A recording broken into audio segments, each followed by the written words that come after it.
علیکم گرامر کے اعتبار سے تم سب مرد، ولیس علیکم نہیں ہے تمہارے اوپر، جناحن کوئی گناہ، ولیس علیکم جناحن تم پر کوئی گناہ نہیں ہے، کس میں؟ فی ما اس معاملے میں، اس بارے میں، اخطأتم بھی جو خطا تم کر چکے، جو غلطی تم کر چکے۔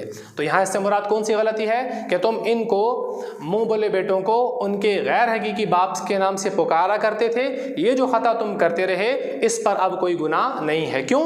اس قرآن کے حکم نازل ہونے سے پہلے جو تم نے کیا، ٹھیک، اور اس قرآن کے حکم کے نازل ہونے کے بعد اگر کرو گے تو آگے اس کا ترجمہ دیکھیے، وَلَٰكِن مَّا تَعَمَّدَتْ قُلُوبُكُمْ لیکن جس کا تمہارے دلوں نے پختہ ارادہ کیا ہوا ہو، ولیکن لیکن ما تعمدت جس کا پختہ ارادہ کیا ہے، قلوبکم تمہارے دلوں نے، کیا مطلب؟ اگر تمہارے دلوں نے یہ ارادہ کیا ہوا ہے کہ نہیں قرآن کا حکم نازل ہو جائے تو کیا ہم تو ان کو ان کے غیر حقیقی باپ کے نام سے ہی پکارا کریں گے، تو پھر اس پر گناہ ہوگا، یہ مطلب ہے اس کا۔ وَكَانَ اللَّهُ غَفُورًا رَحِيمًا اللہ تعالیٰ غفوراً بخشنے والا، رحیماً رحم کرنے والا ہے۔ کتاب کا ترجمہ پڑھ لیتے ہیں۔ اور جو بات تم سے غلطی سے ہو گئی اس میں تم پر کوئی گناہ نہیں، لیکن جو قصد دلی سے کرو، جان بوجھ کر کرو، اس پر مواخذہ ہے، یعنی اس پر پکڑ ہوگی، اس پر گناہ ہوگا۔ وَكَانَ اللَّهُ غَفُورًا رَحِيمًا اور اللہ تعالیٰ بخشنے والا، رحم کرنے والا ہے۔ آیت نمبر 5 مکمل ہو گئی، اور اس میں ہم نے کون سے احکامات پڑھے؟ متبنہ کے متعلق، لے پالک کے متعلق، اور منہ بولے بیٹے کے متعلق۔ آگے نبی کریم صلی اللہ علیہ وسلم کا مقام اور مرتبہ بیان کیا جا رہا ہے اس آیت مبارکہ میں، اور ازواج مطہرات کا بھی مقام اور مرتبہ ذکر کیا جائے گا اس میں۔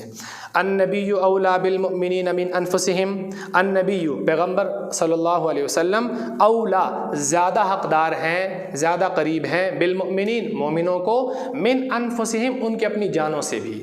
تو مومنین کے ہاں نبی کا درجہ، نبی کا مقام کیا ہے کہ ان کو ان کی جانوں سے بھی زیادہ عزیز، قریب ہوا کرتے ہیں۔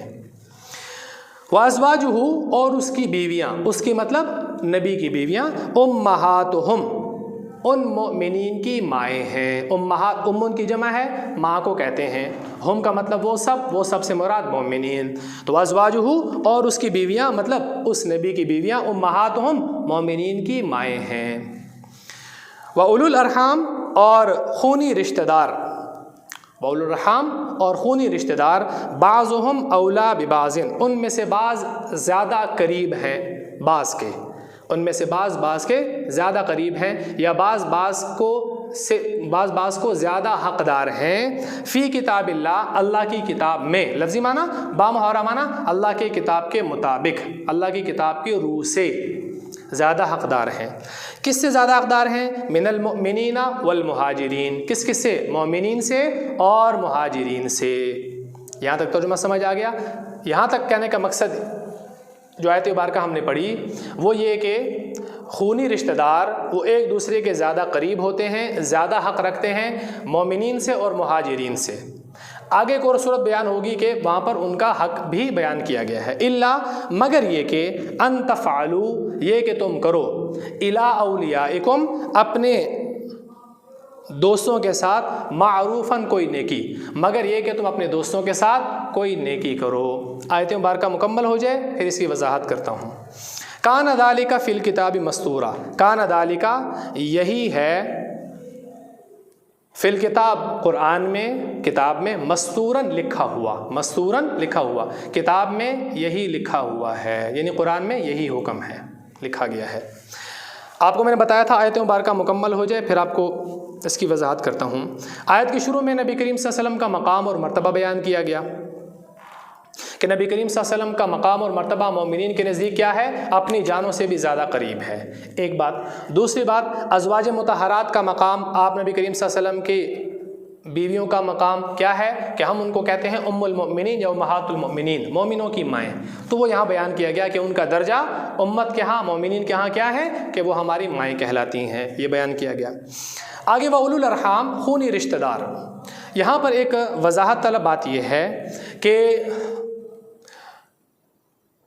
نبی کریم صلی اللہ علیہ وسلم نے انصار اور مہاجرین کے درمیان ایک رشتہ قائم کیا تھا جس کو آپ مواخات مدینہ کے نام سے جانتے ہیں، کہ ایک دوسرے کا بھائی بنا دیا تھا۔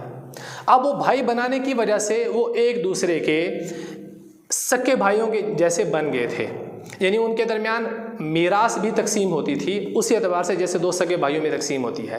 میراث آپ جانتے ہیں اس مال کو کہتے ہیں کہ ایک شخص کے فوت ہو جانے کے بعد جو اس کا مال وغیرہ رہتا ہے وہ اس کے پیچھے ورثاء، پیچھے رشتہ داروں میں تقسیم ہوتا ہے، اس کو مال میراث، مال ترکہ کہا جاتا ہے۔ تو اس میں یہ حقدار ہوا کرتے تھے۔ اس آیت کی روح سے بتایا گیا کہ جو رشتہ دار ہوتے ہیں، خونی رشتہ دار، وہ زیادہ حقدار ہیں مومنین اور مہاجرین سے۔ تو یہ بات بھی سمجھ آ گئی۔ آگے کہا مگر یہ کہ تم کرو اپنے دوستوں کے ساتھ کوئی نیکی۔ اس سے مراد کہ کوئی شخص مرنے سے پہلے اپنے کسی غیر رشتہ دار کے لیے کوئی وصیت کر جائے کہ میرے فلاں رشتہ دار کو اتنی اتنی رقم دے دی جائے، تو اس کی بھی اجازت ہے، اور اس کے بھی پورے حدود ہیں کہ کس حد تک اس کی اجازت دی گئی ہے اور کس حد سے زیادہ پھر شریعت اس حق کو نہیں مانتی ہے، اس کی بھی مکمل وضاحت ہے۔ کان ذالک فی الکتاب مستورا، اللہ کی کتاب میں یہی حکم لکھا گیا ہے۔ آگے آیت میں انبیاء علیہم السلام کی بات ہوگی، آیت نمبر 7، ان سے لیے گئے وعدے کے متعلق۔ ترجمہ دیکھیے، وَإِذْ أَخَذْنَا مِنَ النَّبِيِّينَ، جب ہم نے انبیاء سے لیا، وَإِذْ أَخَذْنَا جب ہم نے لیا، مِنَ النَّبِيِّينَ انبیاء علیہم السلام سے، مِيثَاقَهُمْ ان کا میثاق، ان کا وعدہ، ان کا عہد، جب ہم نے انبیاء علیہم السلام سے وعدہ لیا، عہد لیا۔ وَمِن کا، آپ گرامر کے اعتبار سے دیکھیے میں آپ کو پڑھا چکا ہوں، من کا مطلب سے، کا کا مطلب آپ ایک مرد، اس سے کا کا مطلب آپ ایک مرد، تو اس سے کیا مراد ہوا؟ آپ نبی کریم صلی اللہ علیہ وسلم سے۔ تو سب سے پہلے انبیاء علیہ السلام میں سے آپ کا نام ذکر کیا گیا، آپ کو مخاطب کیا گیا، آپ نبی کریم صلی اللہ علیہ وسلم سے وعدہ لیا گیا۔ وَمِن نوح، اور آپ جانتے ہیں انبیاء علیہ السلام کے آگے نام آ رہے ہیں، وَمِن نوح، حضرت نوح علیہ السلام سے وعدہ لیا، وَإِبْرَاهِيمَ، اور ابراہیم علیہ السلام سے وعدہ لیا، وَموسیٰ، اور موسیٰ علیہ السلام سے وعدہ لیا، وَعیسیٰ، اور عیسیٰ علیہ السلام سے وعدہ لیا۔ کون؟ حضرت عیسیٰ ابن مریم، جو مریم کے بیٹے ہیں۔ وَأَخَذْنَا مِنْهُمْ، اور ہم نے لیا ان سے، مِيثَاقًا غَلِيظًا، مضبوط وعدہ، پکا وعدہ، ہم نے ان سے مضبوط وعدہ، پکا وعدہ لیا۔ کتاب کا ترجمہ پڑھ لیتے ہیں۔ اور جب ہم نے پیغمبروں سے عہد لیا، اور تم سے، نوح علیہ السلام سے، ابراہیم علیہ السلام سے، موسیٰ علیہ السلام سے، اور مریم کے بیٹا عیسیٰ علیہ السلام سے، اور عہد بھی ان سے پکا لیا۔ اس آیت مبارکہ میں اللہ تعالیٰ نے انبیاء علیہ السلام سے جو عہد لیا، وہ کن کن انبیاء کے ان میں سے خاص طور پر نام لیے گئے، اور ان میں سے ایک بات کہ کس ترتیب سے نام انبیاء سے وعدہ کا جو ترتیب سے نام لیے گئے اس کو یاد کرنا ہے۔ اور اگلی بات، عیسیٰ علیہ السلام کے نام کے ساتھ ان کی والدہ کا نام ذکر کیا گیا، خاص طور پر باقی انبیاء علیہ السلام کے ساتھ نام کا ذکر نہیں کیا گیا۔ وجہ اس کی یہ ہے کہ عیسیٰ علیہ السلام کو اللہ تعالیٰ نے اپنے معجزے کے طور پر بغیر باپ کے پیدا کیا تھا، لہٰذا ان کے نام کے ساتھ ان کی والدہ کی نسبت کو ذکر کیا۔ اگلی آیت مبارکہ اور آخری اس رکوع کی آیت نمبر 8، وَإِذْ أَخَذْنَا لِيَسْأَلَ الصَّادِقِينَ عَنْ صِدْقِهِمْ، تاکہ اللہ تعالیٰ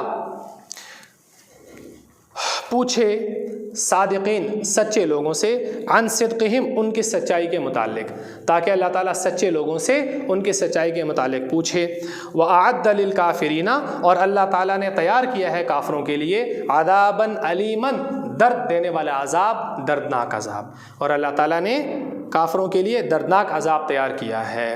کتاب کا ترجمہ دیکھ لیتے ہیں، تاکہ سچ کہنے والوں سے ان کی سچائی کے بارے میں دریافت کرے، اور اس نے کافروں کے لیے دکھ دینے والا عذاب تیار کر رکھا ہے۔ تو بیٹا آج کی کلاس میں ہم نے آیت نمبر 5 سے لے کر آیت نمبر 8 تک، یعنی جو سورۃ الاحزاب کا پہلا رکوع ہے جس کا نام الدرس الرابع الف ہے، جس کی کل 8 آیات تھیں، آج ہم نے وہ رکوع مکمل کر لیا ترجمے کے ساتھ۔ امید ہے آپ کو اس رکوع کا ترجمہ اچھے طریقے سے لفظی طور پر، بامہارہ طور پر یاد ہو چکا ہوگا۔ اگلی کلاس میں انشاءاللہ اس رکوع کے آخر میں الکلمات والتراکیب، یعنی مشکل الفاظ معنی، اور اس کے بعد پھر التمارین، یعنی مشق ایکسرسائز میں سے جو سوالات ہیں ہم نے ان کو کس کس طور پر کرنا ہے، انشاءاللہ پھر وہ تفصیل سے بیان کیا جائے گا۔ السلام علیکم۔